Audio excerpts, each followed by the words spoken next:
Let's see. All right. Welcome to the Masters in Travel podcast. I'm Brianna, and today we are diving deep into a topic that I know so many of us are navigating in real time. How do we actually get found online in a world where search is no longer just about Google and content is being written and ranked by AI and what is going on? If you're like me, you know that you have had these conversations and these feelings. And so whether you are a newer advisor just getting your website up and running, or you've been blogging for years, the way people discover travel advisors online is changing fast. And more importantly, so is the way that search engines, especially AI powered ones like ChatGPT, Google's new AI mode, etc., decide who they are going to trust. So I have invited Meg Clarke to join us. Meg is a founder of Clapping Dog Media, an SEO and AI strategist who helps business owners show up online with clarity and authority.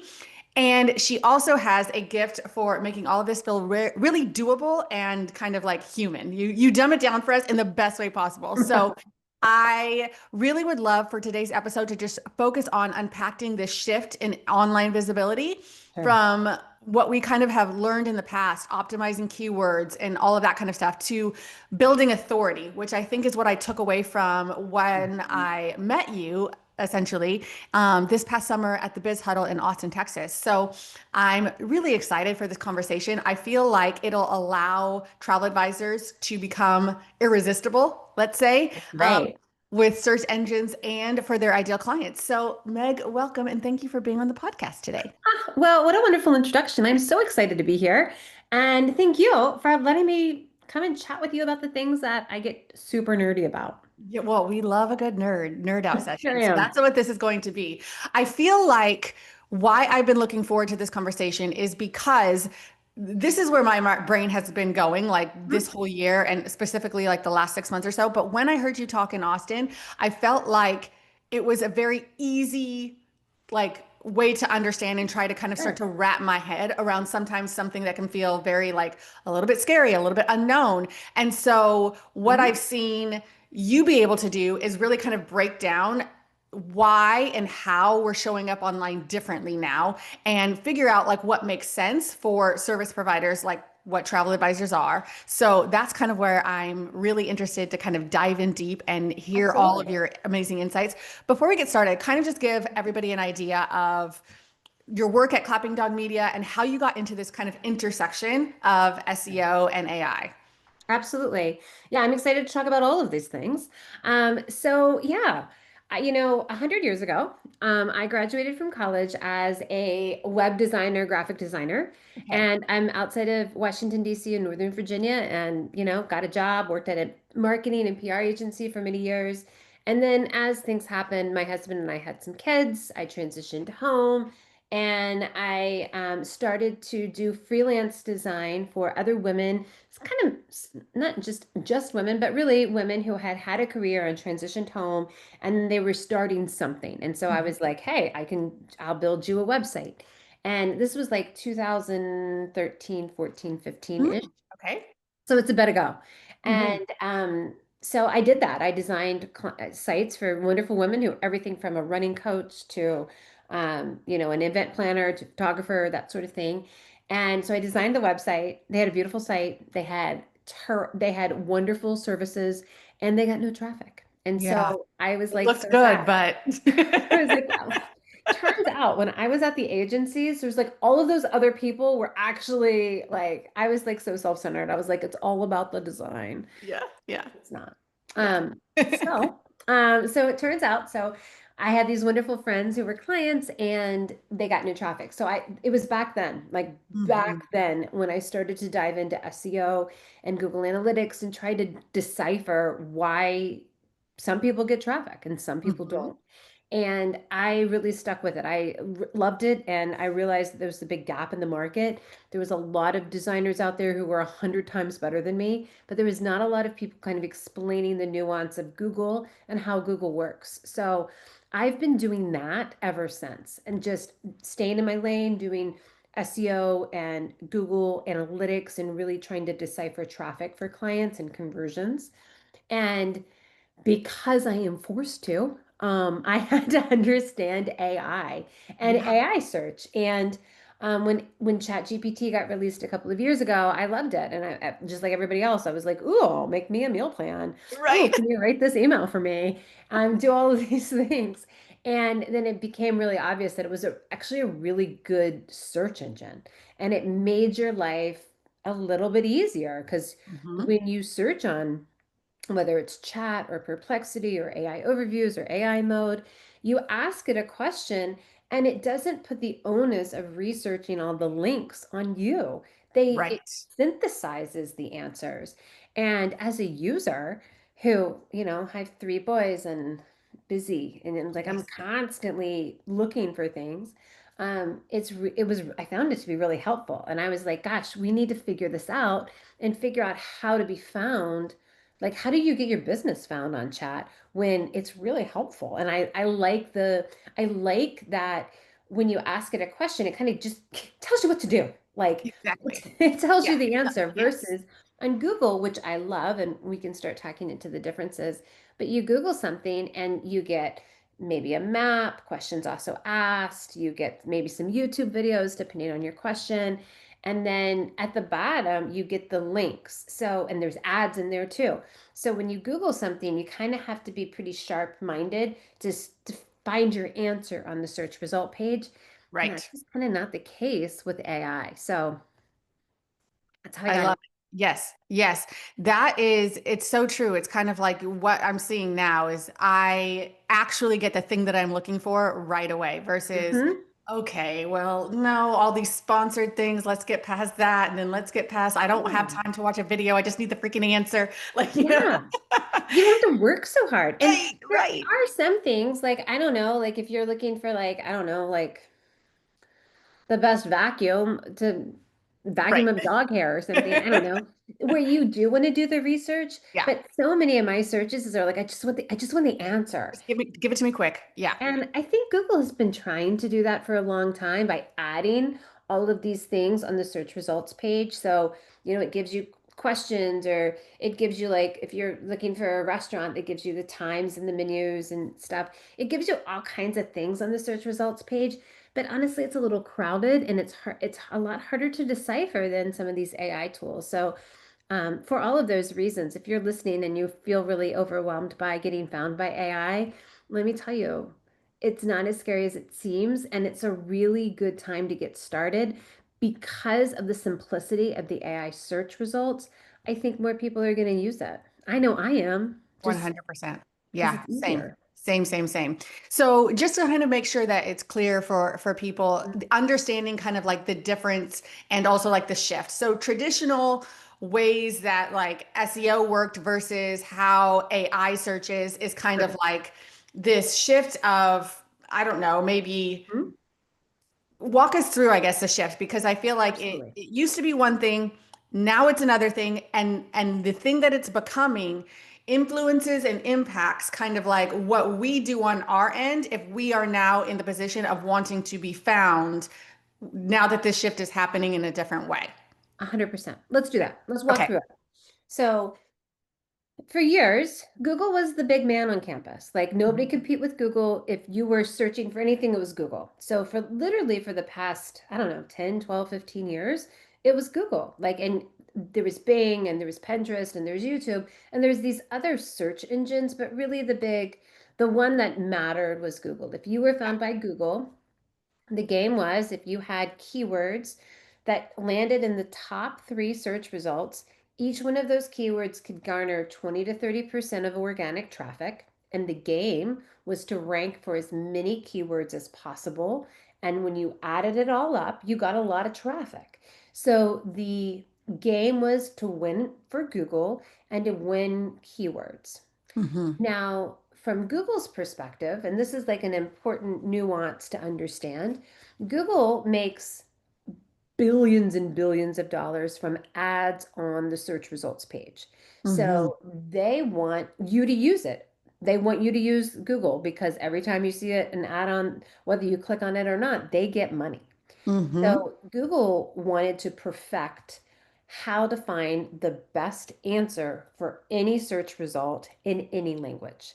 Mm-hmm. So, from Google's perspective, they're like, there are trillions of searches every day in hundreds of languages, and people want the best answer in less than a second.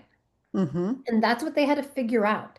And so they have all of these different factors, and there's all these little nuance for how Google figures out what the quote unquote best answer is. And there are hundreds of factors. They didn't release their whole algorithm, but they were really upfront for years saying one of the things that we really care about is engagement. So, in other words, if somebody Googles something and they land on your website and they spend longer than 10 seconds, they scroll or they click on something, the Google engine is going to assume that that was a good answer to the site, to the query, and they're going to send more people to you. Okay. So, it was an engagement game. If somebody Googled something, your site had the answer, our job was to suck people in and have them stick on your site. Right. Kind of Okay. easy. I'm- that's quote. It wasn't easy, Yeah, but air quotes. Yeah. we did things like if we want people to scroll, we made short paragraphs that each paragraph was one or two sentences. We included big images into our articles or our pages that forced people to scroll because if we got to scroll, that was a tick to Google that, Yeah. hey, Yeah. that's a good signal. In 10 seconds, 10 seconds is the internet average for time on site. So we would embed videos and we would put big helpful infographics. So like if people stopped and listened to a video, then the engagement factor would go up. And so these were the kind of techniques that we would do to kind of tell Google that we're a good answer to whatever those queries were. And that's how we would optimize for keywords. We would, pull the keywords that you wanted to be found for. We would create content for it. We'd make it really engaging. We'd add videos and images and short paragraphs. And that's kind of what you do month over month to be found by Google. And the good news is it's really effective and generally it works really well. And because Google was the winner, was the big dog for so many years, if your site is well found on Google, you're doing real well with AI because AI is looking at these factors that Google has looked at for years because they've been dominant and they're Mhm. taking a lot of good ideas from them.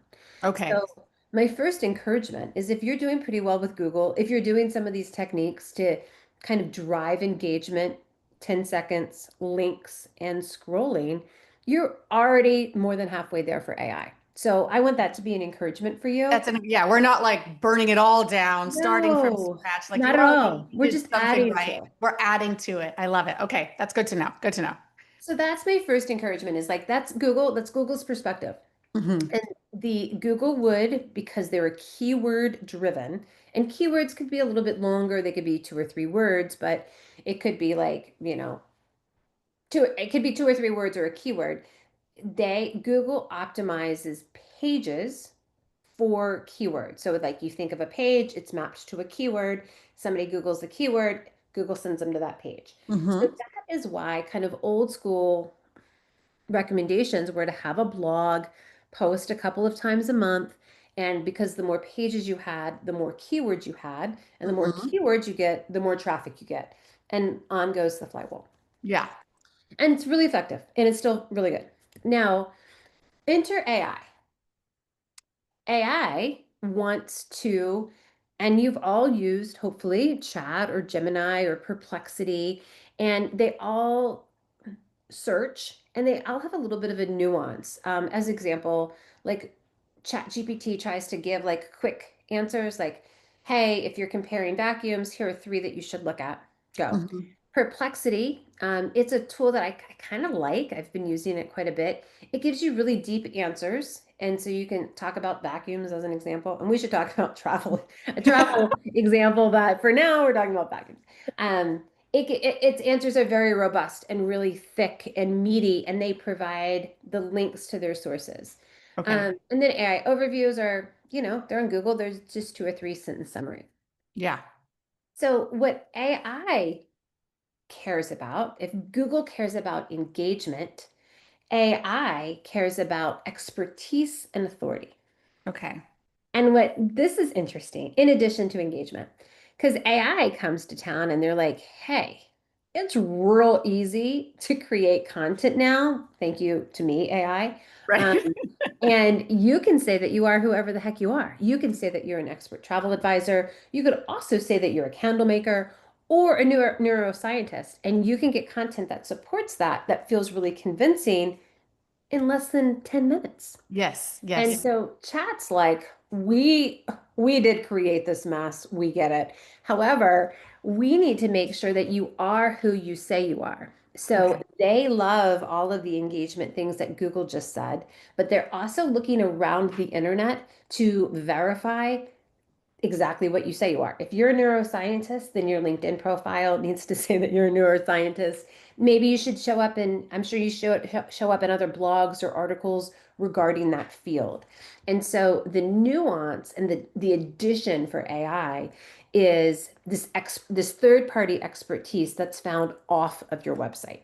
That's yes. So that's the key. And I remember you saying that the thing that kind of stuck with me as well is that because as Google has crawled websites and created their kind of like rankings based on that, now you have AI that pulls from everything across the web. So it's like your LinkedIn, Reddit, podcasts, Substacks, et cetera, to say, hey, are all of these things saying the same thing?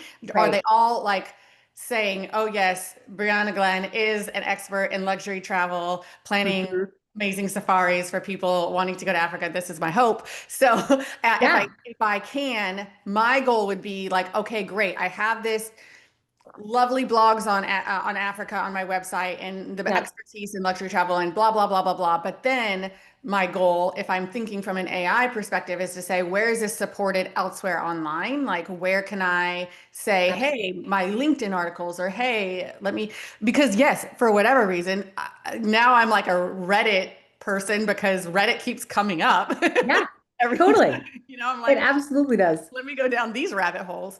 Oh my gosh. And Um, then you lose 9 hours. yeah, exactly. Hello, it's evening. Yeah, so the goal now, I think, just to make sure that I'm understanding it correctly as well, is great. You do the work on your website Mhm. and get that kind of engagement, and then you say, how else can I seem like an expert in these areas elsewhere online so that they are saying the same thing? Yeah, that's exactly right. And Okay. it is everything from your LinkedIn, like reuse the content that's on your website and put it on LinkedIn. Hmm. It's podcasting because it's podcasting is not on your website necessarily. So it is Hmm. a third party that they can use to verify that you are who you say you are.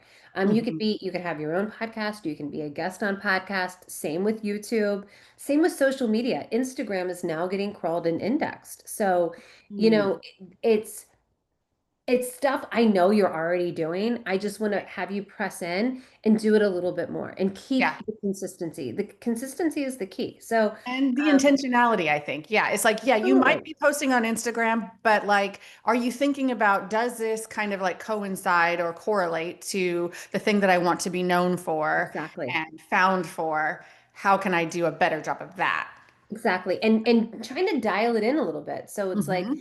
if you have two posts about business and then you have what you had for dinner or what your kid did at sports on weekend, I would encourage you to be a little bit more focused. I mean, Yeah, people love pictures of my kids. They love to see what I'm eating, but they yeah, really we keep them there and we want the validation for our yeah. work. Yes, yes. So If this is a business opportunity, so to speak. If you're looking to grow your business, get found, find more ideal clients, all that kind of thing, then the intentionality needs to be there in the ways that we show up and the ways that we choose to kind of like market, put out content, etc. So I'm with you. Like my kids are my most, loved posts absolutely. on My dogs Instagram by love it. far. I'm like, if I could just be a mommy blogger, I'd be killing it. I know. And my kids, meanwhile, are like, oh my gosh, mom, if you put a picture of me online one more time, and I'm like, all right, fair, fair, fair. But you looked really great. You Yeah, did a great, that was a great goal. So yeah, that it and you can have two accounts, but yes. the idea is we need to tell AI, we need to tell all of these robots that you actually are authentically an expert in what you claim to be. And it doesn't mean that you need to pay for backlinks, you don't need to pay to be on fancy podcasts or YouTubes, you can. But I feel like the work that you're probably already doing, you just need to kind of lean into that. Yes. Okay. That's great. So kind of let's stay there for just a quick second in terms of like the content that we create and Mhm. what we do, why we do it, etc. So maybe before, if we're like, great, all I need to do is write blog posts and write more blog posts and write some more blog posts and all this kind of thing. Here's my ultimate guide to Italy and then my ultimate guide to France and here's my ultimate guide to Spain because I like to Mhm. plan trips to Italy, France, and Spain. Right. And not that that is necessarily quote unquote bad or wrong, but is there a way we can now start to think of it a little bit differently when we're saying, hey, what does AI kind of value or see Absolutely. as expertise? These big kind of ideas that are very broad and very like that's nice who everybody wants to go to Italy, but what are you actually saying? What are you actually an expert at? Um, what kind of content is maybe not obsolete? That might seem too strong of a word, but kind of like Sure. not as, Helpful. helpful Yeah. versus in this age of AI, thinking through that lens, what can effective content look like now? I think that's a really great question. And you are absolutely right. Years and years ago, it was these big, broad topics, these umbrella topics, like your guide to Rome, your guide to Italy, and you can cover everything. It was so nuanced, so broad Hmm. that you were the ultimate guide. And that was widely recommended for Google. Hmm. Now, in the their age of AI, those broad searches, those broad content pieces, they're going to get answered by AI before, and they're not going to send people to a website. It's So not if necessary. you're, Yeah. yeah, it's not even worth it. Like Yeah. if you search that now, and you'll see on Google that the AI overview is going to answer your question automatically. ChatGPT will do the same thing, and they won't necessarily cite you or recommend your website. Hmm. So I do not recommend doing those big broad posts any longer because the answer is going to be given in an AI overview and the number of clicks that you'll get back to your website is reduced, by 75, 85%. So my answer to that is to be very niche and very nuanced and write articles, videos, podcasts. Your content should be about very specific niches, like what restaurant you should go to in Rome in the fall. And I just kind of made that up, but Hmm. very specific, not broad, be very nuanced because people are going to be searching for that restaurant or they're going to be searching about where should I go? They're going to be much more specific and you'll get the answer on AI, but they will send, when it's very specific, AI will give the link to your website. And what we want is to be cited in AI and to get the click onto our website. Hmm. So Hmm.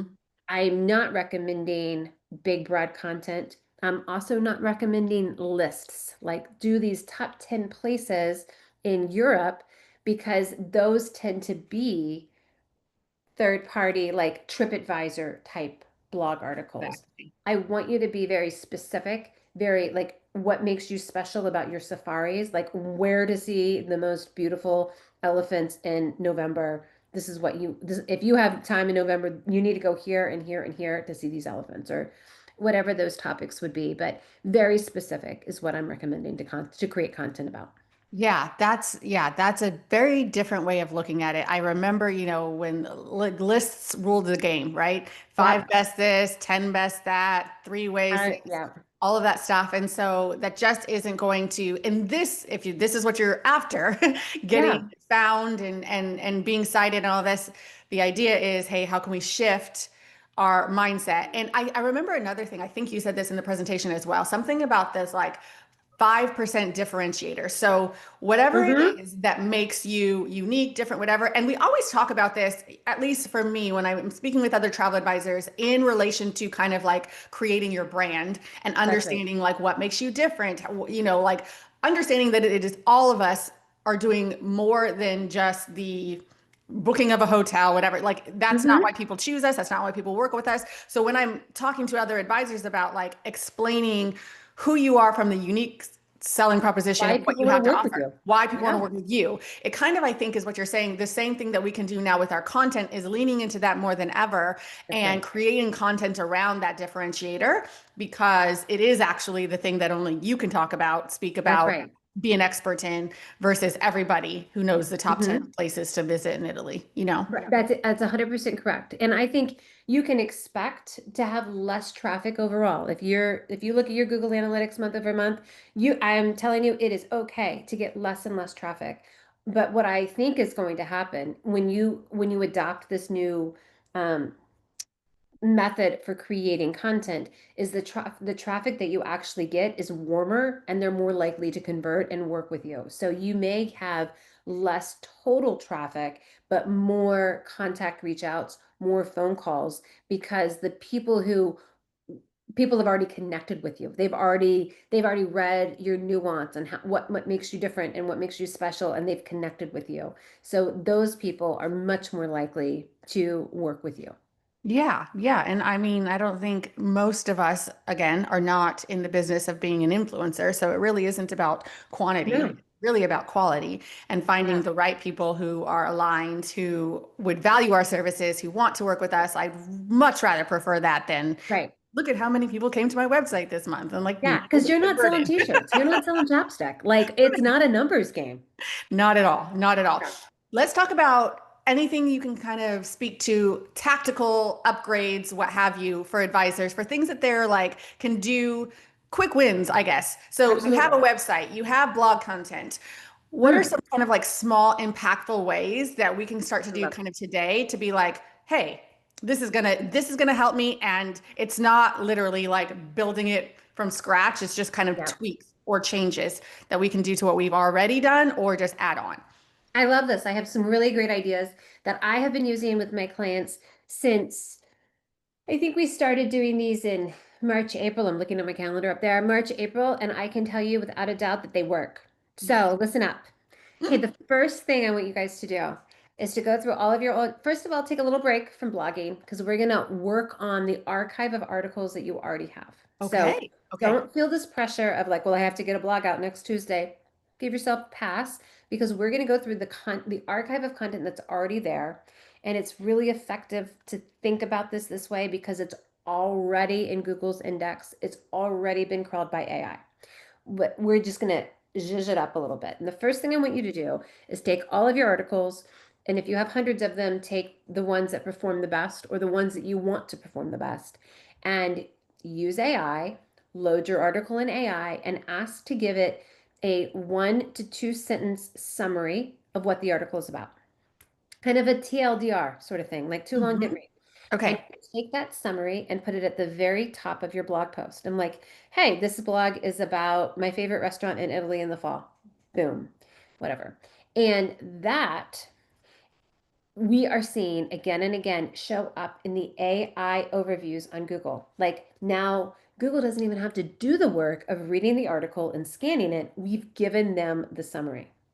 And it is wildly effective because it makes Google's job much more efficient. Okay. So just so I understand, you go and you kind of look at like, hey, here are because listen, I have been in business almost 10 years. I've been blogging for almost 10 years. I got so many dang pieces of content. It's ridiculous. Yeah, And I'm all so okay, I have a couple of just follow-up questions to sure. make sure that I can do this like tomorrow. Mhm. Best pieces of content, like especially for someone like me who has a lot of content on their website, best kind of like pieces of content to update. Is it strictly like the ones that are already getting the highest views or the most clicks, or and it could be kind of both. The ones that I think are most aligned with the type of content I will actually want people to read or clients to find. Doesn't B, matter which one. option B. Okay, okay. Because I mean, there are always going to be some random rival or viral piece of content that you Yeah, you're get. like, why is people caring about that? Nobody cares. Nobody cares. Let that go. Okay. Let that go. If that is aligned with who you are and if aligned with where you want it to go, then add the summary to it. Okay. But just because it's getting a lot of traffic, if it's not aligned with where you're going, I would put it aside. Okay, perfect. So we take the blog, we give it to our AI tool of choice. We say, create a little summary for me. You take the couple of sentence summary, you put it at the top of the blog, and then and you update it, and then now it's performing better than it ever has with like 2 minutes of work. Well, yes. And what's going to happen, and this is worth noting, is you're going to be cited in AI overviews more and more and more. Okay. It doesn't necessarily translate one for one for more traffic, but your name and your Mhm. words are going to get more, Be out are there. going to get more. So, and that's kind of the goal. We want to be found and seen by AI. It doesn't always translate to traffic, but what I do think it's going to translate to kind of in the future is as we're found more and more by AI, AI is going to get more capabilities. So I envision a day, I don't know if this is true, but I envision a day where you're found in an AI overview and then there's a click to call you or a click to email you. Mm. Like, hey, you want to learn more? Just click here. And there's like a direct connection where people Mhm. don't, it's kind of like right now when you Google and you're looking for like a restaurant nearby and you don't even go to their website, but you can click and call them immediately and Mhm. you never touch their website. I think that I would envision that's coming with the AI tools because it's easy and it's helpful. Yeah. Yeah. Yeah. Yeah. That's So fabulous. for now, I want to show up in Yeah. the AI overviews because I Mhm. think in the future you're gonna get a lot more conversions from them. And Yeah. this is how to do it. Just do Well, the that's work so for easy. them. Don't make them summarize it because it takes them, energy and time to go through all their computering, technical term. Um, so give it to them. Tell them what the AI overview is, or give them the overview. If it needs to be one or two short sentences, do it. Done. That's Done. so great. I love That that. is for AI overviews. My Okay. second piece of advice is Okay. very, very similar. Take the same content you're doing the AI overviews for, throw it in your AI tool of choice, and ask it to create 2 to 4 FAQs about that article. It's going Mm. to be very repetitive. It's going to ask art, it's going to prepare an FAQ of content that's right above it. However, this is for ChatGPT and Gemini and Perplexity specifically, because we have found through tons and tons, and I say we, but like just the research out there, it's not something that I've researched, is that we prompt in question form more often than not.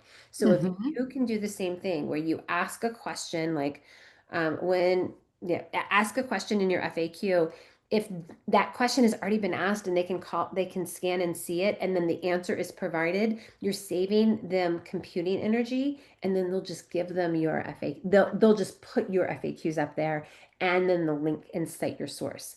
So this is a very clear and effective way to give chat just to do their work for them. And then if your question matches up with what people are prompting, they'll send people to your website.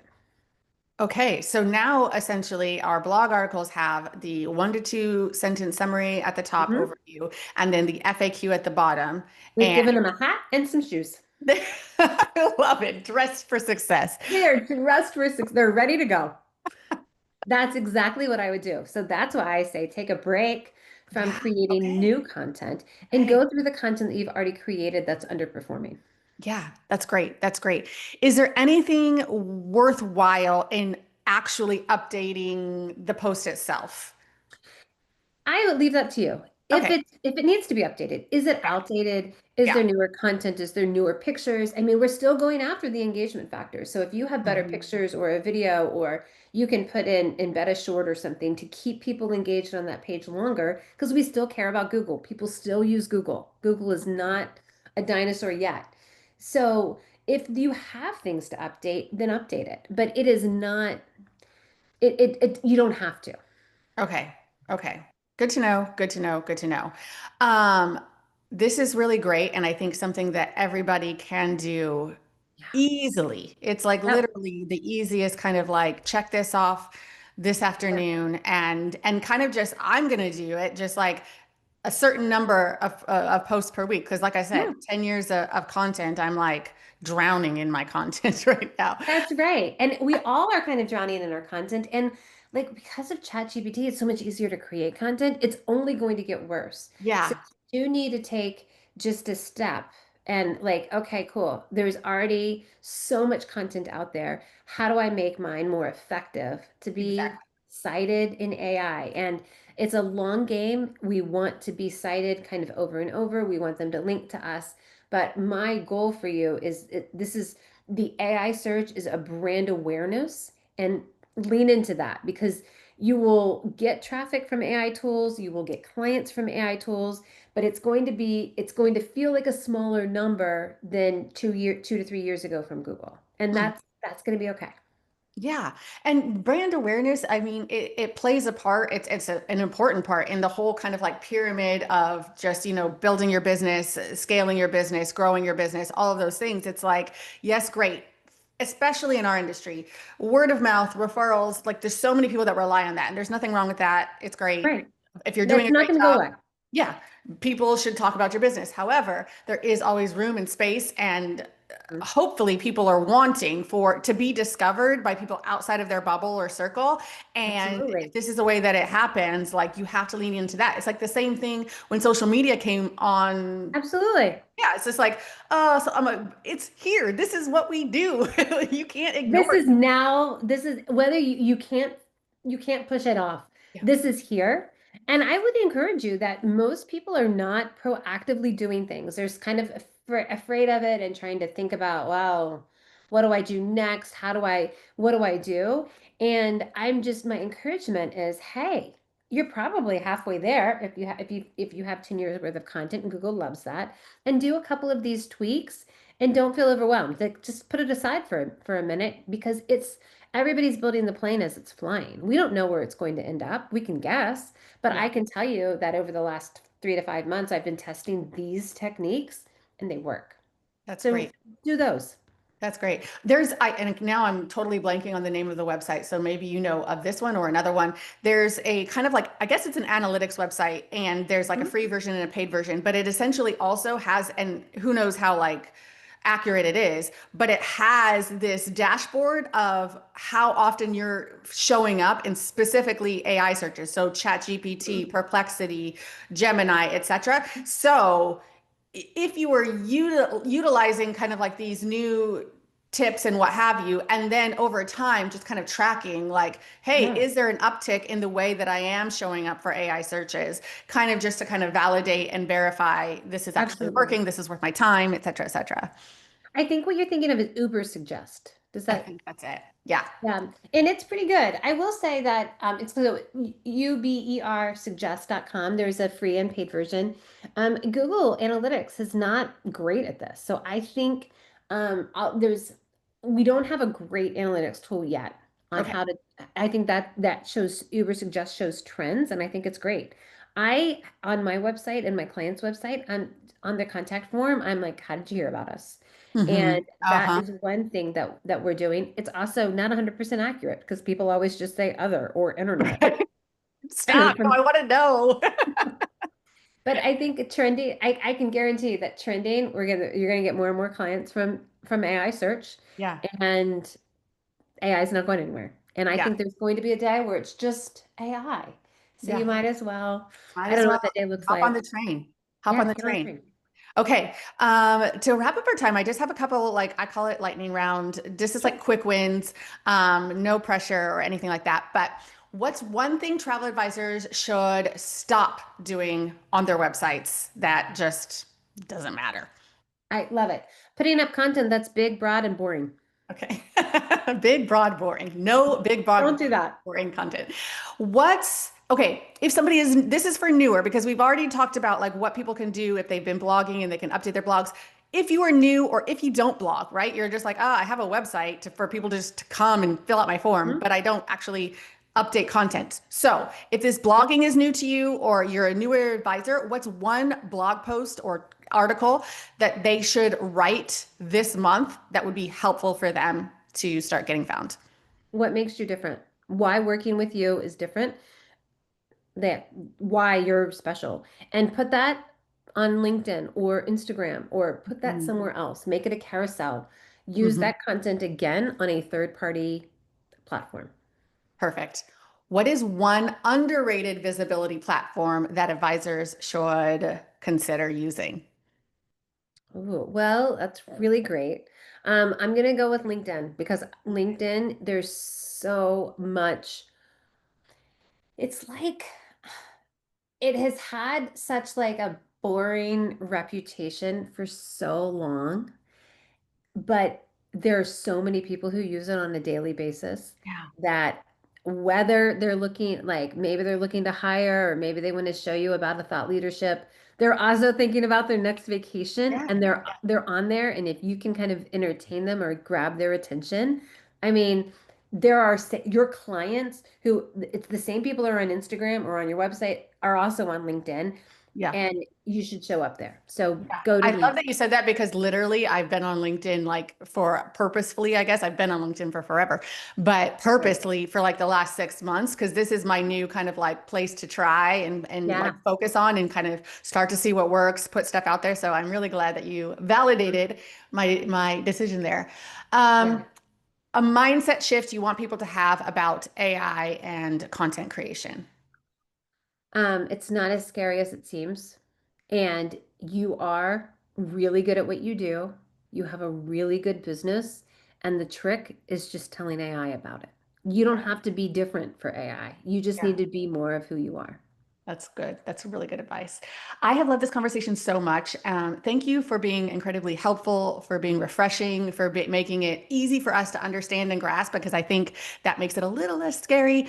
Where can people find you, learn about working with you or what you do or how you help small businesses, entrepreneurs kind of like grow and be seen and all that good stuff? Oh, thanks. Well, my website is called clappingdogmedia.com, which is ridiculous, but that's my business. Yeah. And then on LinkedIn, I am Clapping Dog Media too. Just come hang out with me. My name is Meg Clarke, but I post frequently on LinkedIn about like little quick tips and things that you can do. And yeah, I have all kinds of like AI audits and fixes that I can do for you, and I would love to do them with and for you to help you, just get some more traffic and some more of those right clients. That's wonderful. Well, Meg, thank you so much for sharing your brilliance with us today. We really You're appreciate it. And kind. I've loved You're generous. Thank you very much for having me on the show. appreciate it.